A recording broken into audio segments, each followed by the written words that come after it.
ನೋಡಿ, ಹಿಂದೆಯೂ ಕೂಡ ಯಾರ್ಯಾರ ಮೇಲೆ ಈ ಐಟಿ, ಇಡಿ, ಸಿಬಿಐ ಎಷ್ಟೆಷ್ಟು ಸಾರಿ ದಾಳಿಯನ್ನ ಮಾಡಿದ್ವು, ಆಗ ಯಾರ ಅವಧಿಯಲ್ಲಿ ದಾಳಿ ನಡೆದಿತ್ತು ಅನ್ನೋದನ್ನ ನೋಡ್ತಾ ಹೋಗೋಣ. ಪಿ ಚಿದಂಬರಂ ಕಾಂಗ್ರೆಸ್ನ ನಾಯಕ, ಇವ್ರ ಮೇಲೆ ಬರೋಬ್ಬರಿ ಒಂದಲ್ಲ ಎರಡಲ್ಲ 26 ಸಾರಿ ದಾಳಿ ನಡೆದಿರೋದು. ಇವ್ರ ಮೇಲೆ 26 ಬಾರಿ ದಾಳಿ ನಡೆದಿದೆ. ಐಟಿಯಿಂದ ಆಗಿರಬಹುದು, ಇಡಿಯಿಂದ ಆಗಿರಬಹುದು, ಸಿಬಿಐ ಆಗಿರಬಹುದು. ಹೀಗೆ ಒಟ್ಟು ಈ ತನಿಖಾ ಸಂಸ್ಥೆಗಳಿಂದ ಯಾರ್ಯಾರಿಂದ ಎಷ್ಟೆಷ್ಟು ಸಾರಿ ಓವರ್ ಆಲ್ ಆಗಿ ದಾಳಿ ನಡೆದಿದೆ ಅಂತ ನೋಡ್ತಾ ಹೋದ್ರೆ, ಪಿ ಚಿದಂಬರಂ ಅವರು ಕಾಂಗ್ರೆಸ್ ನಾಯಕ, ಇವ್ರ ಮೇಲೆ 26 ಬಾರಿ ಆಗಿರುವಂತದ್ದು ದಾಳಿ. ಇನ್ನು ಕಾಂಗ್ರೆಸ್ನ ಅಧಿನಾಯಕಿ ಸೋನಿಯಾ ಗಾಂಧಿ ಅವರು 24 ಬಾರಿ ದಾಳಿಯನ್ನ ಎದುರಿಸಿದ್ದಾರೆ. ಇವ್ರ ಮೇಲೆ 24 ಸಾರಿ ದಾಳಿ ಆಗಿರೋದು. ಅದು ಐಟಿ ಆಗಿರಲಿ, ಇಡಿ ಆಗಿರಲಿ, ಸಿಬಿಐ ಆಗಿರಲಿ. ಇನ್ನ ಅಭಿಷೇಕ್ ಬ್ಯಾನರ್ಜಿ, ಟಿಎಂಸಿಯ ನಾಯಕ ಅಭಿಷೇಕ್ ಬ್ಯಾನರ್ಜಿ, ಇವ್ರ ಮೇಲೆ 19 ಬಾರಿ ದಾಳಿ ಆಗಿದೆ. ಬಿಜೆಪಿಯ ನಾಯಕ ಆಗಿರುವಂತಹ ಅಮಿತ್ ಶಾ ಅವರ ಮೇಲೂ ಕೂಡ IT raid, ED raid, CBI 12 ಬಾರಿ ಆಗಿರೋದು. 12 ಬಾರಿ ಎಲ್ಲಾ ದಾಳಿಗಳು ಆಗಿರೋದು ಯುಪಿಎ ಅವಧಿಯಲ್ಲಿ ಅಮಿತ್ ಶಾ ಅವರ ಮೇಲೆ ದಾಳಿಗಳಾದ. ಇನ್ನ ಎನ್ಸಿಪಿಯ ನಾಯಕ ಶರದ್ ಪವಾರ್, ಇವರ ಮೇಲೆ 11 ಬಾರಿ ದಾಳಿಗಳಾಗಿದೆ. ಲಾಲು ಪ್ರಸಾದ್ ಯಾದವ್, ಆರ್ಜೆಡಿಯ ನಾಯಕ, ಇವರ ಮೇಲೆ 10 ಬಾರಿ ಈ ರೀತಿ ದಾಳಿಗಳಾಗಿರೋದು. ಹಾಗೇನೆ ಶಿವಸೇನೆಯ ಮುಖ್ಯಸ್ಥ ಆಗಿರುವಂತಹ, ಮುಖಂಡ ಆಗಿರುವಂತಹ ಸಂಜಯ್ ರಾವತ್, ಯುಬಿಟಿ, ಈಗ ಈ ಶಿವಸೇನೆಯ ಸಂಜಯ್ ರಾವತ್ ಮೇಲೆ 8 ಬಾರಿ ದಾಳಿಗಳಾಗಿರೋದು.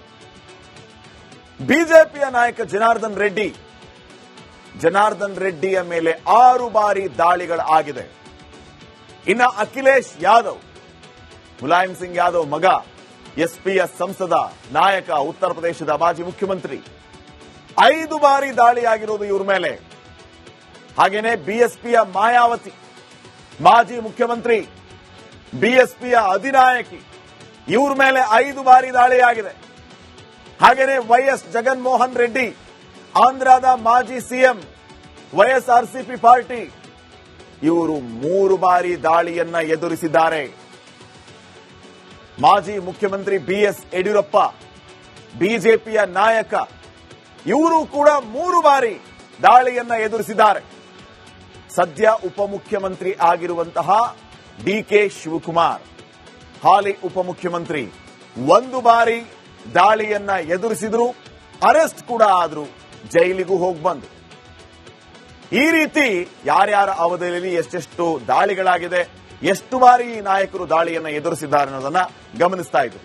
ಈಗ ನೋಡಿ, ಹಿಂದೆಯೂ ಕೂಡ ಯಾರ್ಯಾರ ಮೇಲೆ ಈ ಐಟಿ, ಇಡಿ, ಸಿಬಿಐ ಎಷ್ಟೆಷ್ಟು ಸಾರಿ ದಾಳಿಯನ್ನ ಮಾಡಿದ್ವು, ಆಗ ಯಾರ ಅವಧಿಯಲ್ಲಿ ದಾಳಿ ನಡೆದಿತ್ತು ಅನ್ನೋದನ್ನ ನೋಡ್ತಾ ಹೋಗೋಣ. ಪಿ ಚಿದಂಬರಂ ಕಾಂಗ್ರೆಸ್ನ ನಾಯಕ, ಇವ್ರ ಮೇಲೆ ಬರೋಬ್ಬರಿ ಒಂದಲ್ಲ ಎರಡಲ್ಲ 26 ಸಾರಿ ದಾಳಿ ನಡೆದಿರೋದು. ಇವ್ರ ಮೇಲೆ 26 ಬಾರಿ ದಾಳಿ ನಡೆದಿದೆ. ಐಟಿಯಿಂದ ಆಗಿರಬಹುದು, ಇಡಿಯಿಂದ ಆಗಿರಬಹುದು, ಸಿಬಿಐ ಆಗಿರಬಹುದು. ಹೀಗೆ ಒಟ್ಟು ಈ ತನಿಖಾ ಸಂಸ್ಥೆಗಳಿಂದ ಯಾರ್ಯಾರಿಂದ ಎಷ್ಟೆಷ್ಟು ಸಾರಿ ಓವರ್ ಆಲ್ ಆಗಿ ದಾಳಿ ನಡೆದಿದೆ ಅಂತ ನೋಡ್ತಾ ಹೋದ್ರೆ, ಪಿ ಚಿದಂಬರಂ ಅವರು ಕಾಂಗ್ರೆಸ್ ನಾಯಕ, ಇವ್ರ ಮೇಲೆ 26 ಬಾರಿ ಆಗಿರುವಂತದ್ದು ದಾಳಿ. ಇನ್ನು ಕಾಂಗ್ರೆಸ್ನ ಅಧಿನಾಯಕಿ ಸೋನಿಯಾ ಗಾಂಧಿ ಅವರು 24 ಬಾರಿ ದಾಳಿಯನ್ನ ಎದುರಿಸಿದ್ದಾರೆ. ಇವ್ರ ಮೇಲೆ 24 ಸಾರಿ ದಾಳಿಯಾಗಿರೋದು. ಅದು ಐಟಿ ಆಗಿರಲಿ, ಇಡಿ ಆಗಿರಲಿ, ಸಿಬಿಐ ಆಗಿರಲಿ. ಇನ್ನ ಅಭಿಷೇಕ್ ಬ್ಯಾನರ್ಜಿ, ಟಿಎಂಸಿಯ ನಾಯಕ ಅಭಿಷೇಕ್ ಬ್ಯಾನರ್ಜಿ, ಇವ್ರ ಮೇಲೆ 19 ಬಾರಿ ದಾಳಿಯಾಗಿದೆ.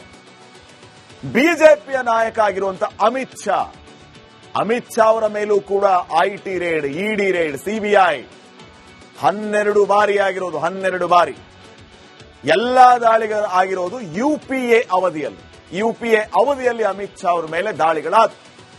ಇನ್ನ ಎನ್ಸಿಪಿಯ ನಾಯಕ ಶರದ್ ಪವಾರ್, ಇವರ ಮೇಲೆ 11 ಬಾರಿ ದಾಳಿಗಳಾಗಿದೆ. ಲಾಲು ಪ್ರಸಾದ್ ಯಾದವ್, ಆರ್ಜೆಡಿಯ ನಾಯಕ, ಇವರ ಮೇಲೆ 10 ಬಾರಿ ಈ ರೀತಿ ದಾಳಿಗಳಾಗಿರೋದು. ಹಾಗೇನೆ ಶಿವಸೇನೆಯ ಮುಖ್ಯಸ್ಥ ಆಗಿರುವಂತಹ ಮುಖಂಡ ಆಗಿರುವಂತಹ ಸಂಜಯ್ ರಾವತ್ ಯುಬಿಟಿ ಈಗ ಈ ಶಿವಸೇನೆಯ ಸಂಜಯ್ ರಾವತ್ ಮೇಲೆ 8 ಬಾರಿ ದಾಳಿಗಳಾಗಿರೋದು. ಬಿಜೆಪಿಯ ನಾಯಕ ಜನಾರ್ದನ್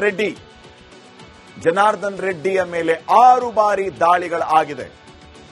ಇನ್ನ ಅಖಿಲೇಶ್ ಯಾದವ್, ಮುಲಾಯಂ ಸಿಂಗ್ ಯಾದವ್ ಮಗ, ಎಸ್ಪಿಯ ಸಂಸದ, ನಾಯಕ, ಉತ್ತರ ಪ್ರದೇಶದ ಮಾಜಿ ಮುಖ್ಯಮಂತ್ರಿ, 5 ಬಾರಿ ದಾಳಿಯಾಗಿರೋದು ಇವ್ರ ಮೇಲೆ.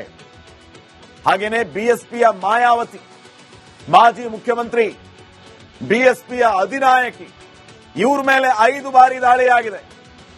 ಹಾಗೇನೆ ವೈಎಸ್ ಜಗನ್ಮೋಹನ್ ರೆಡ್ಡಿ, ಆಂಧ್ರದ ಮಾಜಿ ಸಿಎಂ, ವೈಎಸ್ಆರ್ಸಿಪಿ ಪಾರ್ಟಿ, ಇವರು 3 ಬಾರಿ ದಾಳಿಯನ್ನ ಎದುರಿಸಿದ್ದಾರೆ. ಮಾಜಿ ಮುಖ್ಯಮಂತ್ರಿ ಬಿಎಸ್ ಯಡಿಯೂರಪ್ಪ, ಬಿಜೆಪಿಯ ನಾಯಕ, ಇವರು ಕೂಡ 3 ಬಾರಿ ದಾಳಿಯನ್ನ ಎದುರಿಸಿದ್ದಾರೆ.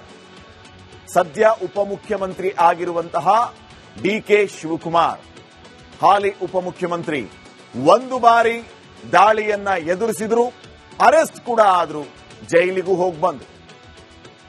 ಈ ರೀತಿ ಯಾರ್ಯಾರ ಅವಧಿಯಲ್ಲಿ ಎಷ್ಟೆಷ್ಟು ದಾಳಿಗಳಾಗಿದೆ, ಎಷ್ಟು ಬಾರಿ ಈ ನಾಯಕರು ದಾಳಿಯನ್ನ ಎದುರಿಸಿದ್ದಾರೆ ಅನ್ನೋದನ್ನ ಗಮನಿಸ್ತಾ ಇದ್ರು. ನೋಡಿ, ಹಿಂದೆಯೂ ಕೂಡ ಯಾರ್ಯಾರ ಮೇಲೆ ಈ ಐಟಿ, ಇಡಿ, ಸಿಬಿಐ ಎಷ್ಟೆಷ್ಟು ಸಾರಿ ದಾಳಿಯನ್ನ ಮಾಡಿದ್ವು, ಆಗ ಯಾರ ಅವಧಿಯಲ್ಲಿ ದಾಳಿ ನಡೆದಿತ್ತು ಅನ್ನೋದನ್ನ ನೋಡ್ತಾ ಹೋಗೋಣ. ಪಿ ಚಿದಂಬರಂ, ಕಾಂಗ್ರೆಸ್ನ ನಾಯಕ, ಇವ್ರ ಮೇಲೆ ಬರೋಬ್ಬರಿ 1 2 ಅಲ್ಲ 26 ಸಾರಿ ದಾಳಿ ನಡೆದಿರೋದು. ಇವ್ರ ಮೇಲೆ 26 ಬಾರಿ ದಾಳಿ ನಡೆದಿದೆ. ಐಟಿಯಿಂದ ಆಗಿರಬಹುದು, ಇಡಿಯಿಂದ ಆಗಿರಬಹುದು, ಸಿಬಿಐ ಆಗಿರಬಹುದು. ಹೀಗೆ ಒಟ್ಟು ಈ ತನಿಖಾ ಸಂಸ್ಥೆಗಳಿಂದ ಯಾರ್ಯಾರಿಂದ ಎಷ್ಟೆಷ್ಟು ಸಾರಿ ಓವರ್ ಆಲ್ ಆಗಿ ದಾಳಿ ನಡೆದಿದೆ ಅಂತ ನೋಡ್ತಾ ಹೋದ್ರೆ, ಪಿ ಚಿದಂಬರಂ ಅವರು ಕಾಂಗ್ರೆಸ್ ನಾಯಕ, ಇವ್ರ ಮೇಲೆ 26 ಬಾರಿ ಆಗಿರುವಂತದ್ದು ದಾಳಿ. ಇನ್ನು ಕಾಂಗ್ರೆಸ್ನ ಅಧಿನಾಯಕಿ ಸೋನಿಯಾ ಗಾಂಧಿ ಅವರು 24 ಬಾರಿ ದಾಳಿಯನ್ನ ಎದುರಿಸಿದ್ದಾರೆ. ಇವ್ರ ಮೇಲೆ 24 ಸಾರಿ ದಾಳಿ ಆಗಿರೋದು. ಅದು ಐಟಿ ಆಗಿರಲಿ, ಇಡಿ ಆಗಿರಲಿ, ಸಿಬಿಐ ಆಗಿರಲಿ. ಇನ್ನ ಅಭಿಷೇಕ್ ಬ್ಯಾನರ್ಜಿ, ಟಿಎಂಸಿಯ ನಾಯಕ ಅಭಿಷೇಕ್ ಬ್ಯಾನರ್ಜಿ, ಇವ್ರ ಮೇಲೆ 19 ಬಾರಿ ದಾಳಿಯಾಗಿದೆ. ಬಿಜೆಪಿಯ ನಾಯಕ ಆಗಿರುವಂತಹ ಅಮಿತ್ ಶಾ ಅವರ ಮೇಲೂ ಕೂಡ IT raid, ED raid, CBI 12 ಬಾರಿ ಆಗಿರೋದು. 12 ಬಾರಿ ಎಲ್ಲಾ ದಾಳಿಗಳು ಆಗಿರೋದು ಯುಪಿಎ ಅವಧಿಯಲ್ಲಿ ಅಮಿತ್ ಶಾ ಅವರ ಮೇಲೆ ದಾಳಿಗಳಾದ. ಇನ್ನ ಎನ್ಸಿಪಿಯ ನಾಯಕ ಶರದ್ ಪವಾರ್, ಇವರ ಮೇಲೆ 11 ಬಾರಿ ದಾಳಿಗಳಾಗಿದೆ. ಲಾಲು ಪ್ರಸಾದ್ ಯಾದವ್, ಆರ್ಜೆಡಿಯ ನಾಯಕ, ಇವರ ಮೇಲೆ 10 ಬಾರಿ ಈ ರೀತಿ ದಾಳಿಗಳಾಗಿರೋದು. ಹಾಗೇನೆ ಶಿವಸೇನೆಯ ಮುಖ್ಯಸ್ಥ ಆಗಿರುವಂತಹ ಮುಖಂಡ ಆಗಿರುವಂತಹ ಸಂಜಯ್ ರಾವತ್ ಯುಬಿಟಿ ಈಗ ಈ ಶಿವಸೇನೆಯ ಸಂಜಯ್ ರಾವತ್ ಮೇಲೆ 8 ಬಾರಿ ದಾಳಿಗಳಾಗಿರೋದು. ಬಿಜೆಪಿಯ ನಾಯಕ ಜನಾರ್ದನ್ ರೆಡ್ಡಿಯ ಮೇಲೆ 6 ಬಾರಿ ದಾಳಿಗಳಾಗಿದೆ. ಇನ್ನ ಅಖಿಲೇಶ್ ಯಾದವ್, ಮುಲಾಯಂ ಸಿಂಗ್ ಯಾದವ್ ಮಗ, ಎಸ್ಪಿಯ ಸಂಸದ, ನಾಯಕ, ಉತ್ತರ ಪ್ರದೇಶದ ಮಾಜಿ ಮುಖ್ಯಮಂತ್ರಿ, 5 ಬಾರಿ ದಾಳಿಯಾಗಿರೋದು ಇವ್ರ ಮೇಲೆ. ಹಾಗೇನೆ ಬಿಎಸ್ಪಿಯ ಮಾಯಾವತಿ, ಮಾಜಿ ಮುಖ್ಯಮಂತ್ರಿ, ಬಿಎಸ್ಪಿಯ ಅಧಿನಾಯಕಿ, ಇವ್ರ ಮೇಲೆ 5 ಬಾರಿ ದಾಳಿಯಾಗಿದೆ. ಹಾಗೇನೆ ವೈಎಸ್ ಜಗನ್ಮೋಹನ್ ರೆಡ್ಡಿ, ಆಂಧ್ರದ ಮಾಜಿ ಸಿಎಂ, ವೈಎಸ್ಆರ್ಸಿಪಿ ಪಾರ್ಟಿ, ಇವರು 3 ಬಾರಿ ದಾಳಿಯನ್ನ ಎದುರಿಸಿದ್ದಾರೆ. ಮಾಜಿ ಮುಖ್ಯಮಂತ್ರಿ ಬಿಎಸ್ ಯಡಿಯೂರಪ್ಪ, ಬಿಜೆಪಿಯ ನಾಯಕ, ಇವರು ಕೂಡ 3 ಬಾರಿ ದಾಳಿಯನ್ನ ಎದುರಿಸಿದ್ದಾರೆ. ಸದ್ಯ ಉಪಮುಖ್ಯಮಂತ್ರಿ ಆಗಿರುವಂತಹ ಡಿಕೆ ಶಿವಕುಮಾರ್, ಹಾಲಿ ಉಪಮುಖ್ಯಮಂತ್ರಿ, 1 ಬಾರಿ ದಾಳಿಯನ್ನ ಎದುರಿಸಿದ್ರು, ಅರೆಸ್ಟ್ ಕೂಡ ಆದ್ರು, ಜೈಲಿಗೂ ಹೋಗಿ ಬಂದ್ರು. ಈ ರೀತಿ ಯಾರ್ಯಾರ ಅವಧಿಯಲ್ಲಿ ಎಷ್ಟೆಷ್ಟು ದಾಳಿಗಳಾಗಿದೆ, ಎಷ್ಟು ಬಾರಿ ಈ ನಾಯಕರು ದಾಳಿಯನ್ನ ಎದುರಿಸಿದ್ದಾರೆ ಅನ್ನೋದನ್ನ ಗಮನಿಸ್ತಾ ಇದ್ರು.